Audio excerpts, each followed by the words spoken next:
This video is about the terrifying real-life events that the new Conjuring movie, The Conjuring Last Rites, will be based on.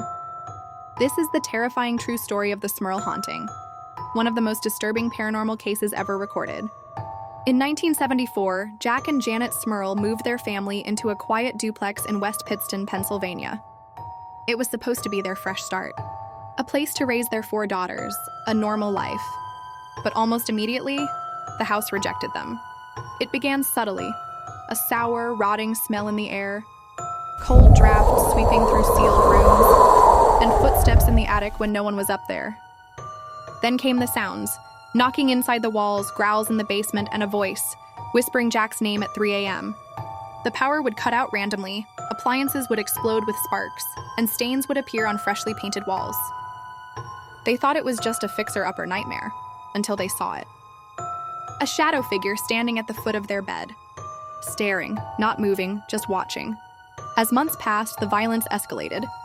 Janet was in the kitchen when the lights surged and the air dropped to freezing. A cabinet door ripped off its hinges and flung itself across the room. She screamed, but no one came. The phone lines had gone dead. Jack claimed that he was dragged into the basement by an invisible force, thrown to the floor, and assaulted by something that growled in a voice not of this world. He described it as part woman, part beast, with glowing eyes and rotting. Even the children weren't spared. Their daughters saw a pig-like demon crouched in the corner of their bedroom, grinning. It vanished, leaving behind claw marks in the walls. The family dog was lifted into the air and slammed into a wall. Desperate and terrified, the Smurls reached out to Ed and Lorraine Warren, the famous paranormal investigators. Lorraine entered the house and immediately collapsed, saying the walls were thick with evil.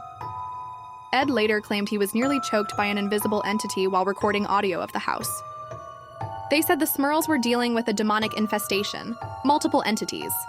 One was human, the others were ancient. Violent and hungry for fear.